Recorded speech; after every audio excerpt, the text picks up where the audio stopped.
cellphone, boss. Wala lang kaya sa mga gil, kita ka agi sir. Kung mag-interview, sir, awas mo. Dili man rin ang interview sir. Dili, Dili sir. Dili na, sir. Stop.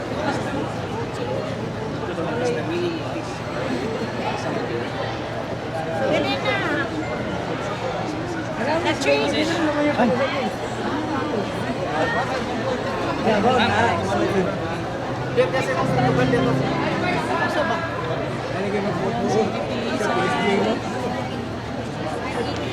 Sorry, pastor lang ka. Sorry ha. Ingat sa.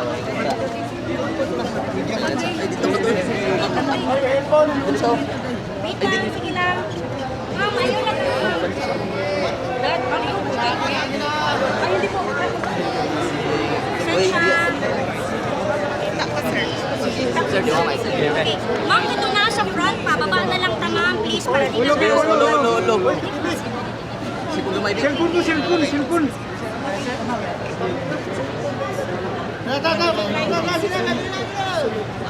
Cellphone. Pareho ba na cellphone, be? Hindi makita gini. Atras daw kamay ang phone. Alright?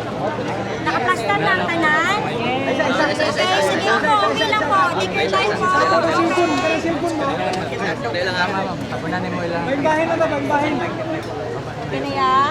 Wait lang ha. Isa. Wait lang po. Jimmy! Okay na? Isa. Adjust lang. Okay. Cellphone, Jamie. Ang mga cellphone para makita ang likod ko. Yatagay lang ta. Salamat. Galang na to, may sir. Larga. Fire na ta, sir, ha? Okay na po? Okay, sige. Ma'am, this year has been challenging, ma'am, no, para sa kadaghan ng Dabawenyo. Unang-una, ma'am, what is your message sa ato ang mga kaigsuon ng Dabawenyo now that we are celebrating the annual Kadayawan Festival po? Yes, unang-una yun ang pasalamat nato sa Ginoo no mo na ang ato ang gibuhat karon, ato ang isa pa sa salamat para sa tanan grasya nga nadawat nato sa ato gikan sa ato ang makakigahom sa tanan. Og dili nato tan-awon nga nagkalisod-lisod ta kundi tan-aw nato ni nga isa sa kaparte sa ato ang pagbiyahe dinhi sa kalibutan o dapat makakat-on ta og mga life lessons sa kalisod nga gianihan nato no both personal and as a city and as Dabawenyo. Ma'am, isip proud Dabawenyo o former local chief executive, kung saan doon mga activities po ang tanaw ni mo that Dabawenyos and even our local tourists should not miss po during Kadayawan, ma'am? Oo. Ang unang-una yun din na is ang ato ang Philippine Eagle.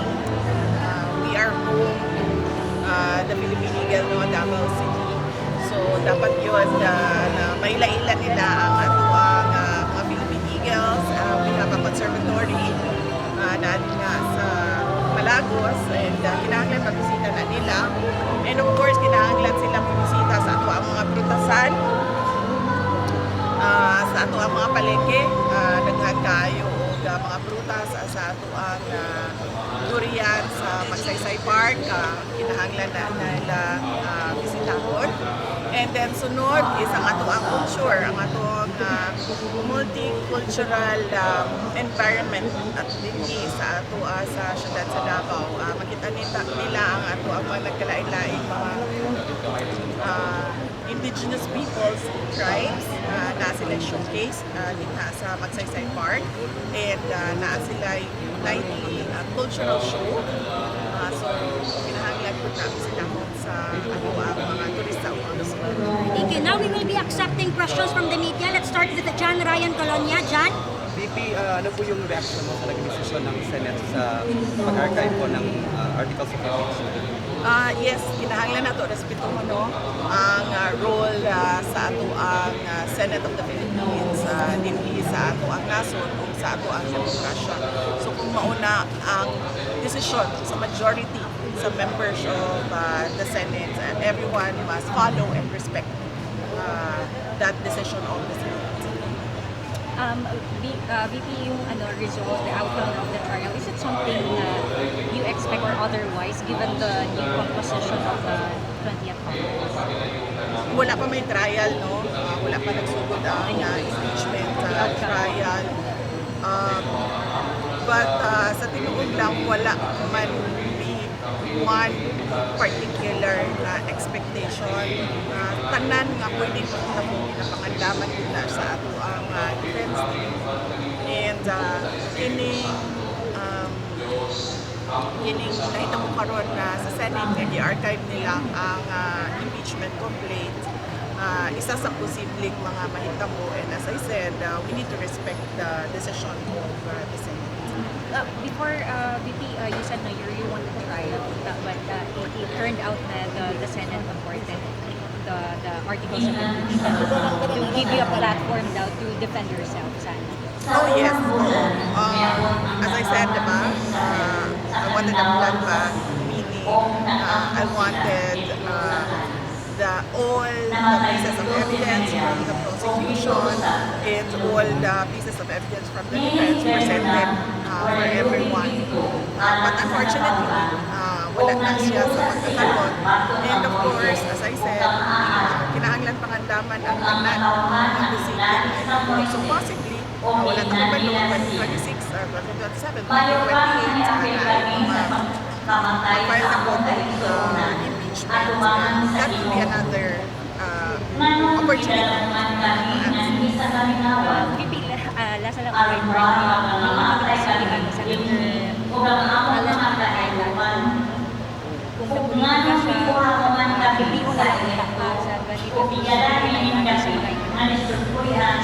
Kung gusto kita niya yung pag-iisip ang ginagawa hindi mo na lang daw kasi bakit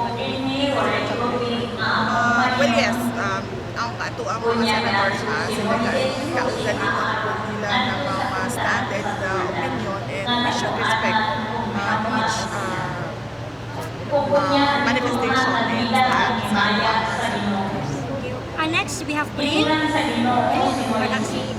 Next, Miss Ruth. Vice, it was reported na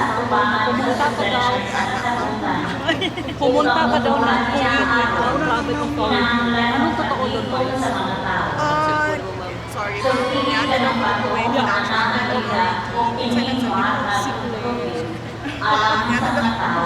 pumunta daw ako ng Kuwait without travel authority, sabi ni Castro, Claire Castro. Well, sila naman yung lagi nagsasabi na huwag mag-propagate ng fake news and misinformation. Although, wala pinyo ko yun sa niya pagsunti, ma'am. Yun sa niya pagsunti. Basta yun na bias na pumunta ka daw allegedly. Pumunta ka daw Kuwait without travel authority. Okay. So, alleged lang siya, ma'am, no? Wala tayong video recording, statement, at all. Lumabas mo ako. Nagikat yun sa niya. Then, isang siya nga iyan. Gusto lang ako karoon, ma'am, kaya wala maguna ako nakita. So, yes. Also, ang Office of the President and sila pa ng Pemina nagkasulti dapat kita mag-propagate the misinformation and fake news. And there's no truth at all na you have to cooperate without a travel authority. So, I guess, isa na naman yun sa ginagawa ng Office of the President na yung ilihis ang usapan sa kung ano ang totoong nangyayari sa ating bayan. So kahapon, nakita natin na unfavorable sa administration ang decision ng Senate of the Philippines. So gumawa na naman sila ng kwento na umalis ako ng bansa ng walang travel authority para doon na naman matutok yung attention ng mga tao ay patuloy na naman yung lagi nilang paninira sa atin. Sinasabi ko nga, ang tawag dyan is political scapegoating. Yes, ma'am, Miss Maya. VP, may hapon. VP, I think si Senator Cheese, once a year, speech initially. You either, is it parang paano na lang tayo ba sitwasyon or you just leave the Dutertes? So, take it. Well, I am not surprised sa declaration ni Senator Cheese Escudero because daghan kayo ang ingana ng mga individuals tungod lang because they are colored yellow or they are colored pink or they are Marcos loyalists and kalaban nila ang kalaban nila si former President Rodrigo Duterte. By deduction, kalaban nila ako. So, murag i-label nila ang tanan Duterte as one Duterte and then we are anti-Duterte all the way. So, I am not surprised na ay statement na ingana because makita nato na sa ato ang ubang kaigsuunang Pilipino. Last na lang, Vicky. After the pag-archive sa impeachment, unsa ang next from Vice President Sara or the Office of the Vice President? Well, padayon lang yapon mi sa amo ang trabaho, wala man iniundang mo. So, magtagalog na lang patin para magamit din siya. Sorry. Sabon na to tanan. Again. So, patuloy pa rin kami sa pagtatrabaho namin. Hindi naman kami tumigil sa Office of the Vice President sa pagtatrabaho. Kahit na nakita ninyo na binawasan yung budget namin, tuloy pa rin yung trabaho namin. And lahat ng personnel, including the Vice President, sa Office of the Vice President, are ready and willing to serve our country. Thank you, Vice. Kumusta sa President? Former President Duterte, he is okay. Lately, most of the time, katong sa pagbisita nako, it was always in a good mood. There was only once na hindi siya in a good mood. And wala na lang po ko nangutan kung ano na bad mood siya. And he was truly very happy noong na tinawagan siya ng kanyang lawyer at ipinalita sa kanya na nanalo siya sa Supreme Court case. Kasi isa siya sa mga lawyers ko doon sa Supreme Court at pinalita sa kanya na sinabi niya sa kanyang lawyer na mag-relax daw siya for one day. Hindi daw siya mag-meetings at hindi siya mag-physical therapy dahil gusto niya daw i-enjoy yung moment na nanalo yung kaso sa Supreme. VP, hindi mong manggulo ng gawin sa PRRD na vote niya, babalik ko na lang po daw sa Pilipinas si Attorney Harry Roque. Is there any truth in that? Wala ko ay personal knowledge sa inuna ng istorya ni President Duterte. Nakaupot yung pagbabawal kay Ms. Manila sa maka-visit daw sa ICC. Ang alam ko lang ay merong order galing sa ICC na pinagbabawal, kinancel. Merong order na kinancel lahat ng kanyang pagbisita. Hindi ko alam ano ang rason na hindi pinakita sa amin yung papel kung ano yung rason ng pagbabawal ng pagbisita ni Ms. Manila. Thank you. Thank you, VP. Salamat po. Kuwang kuha sa rebigay mo.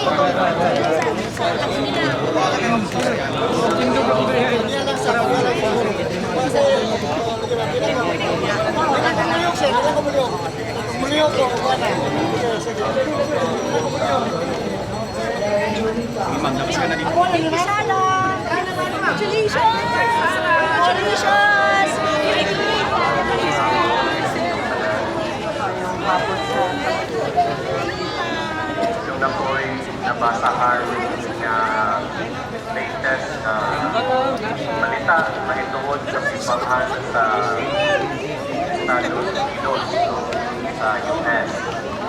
Makon pa sa Center for Applied Research from Church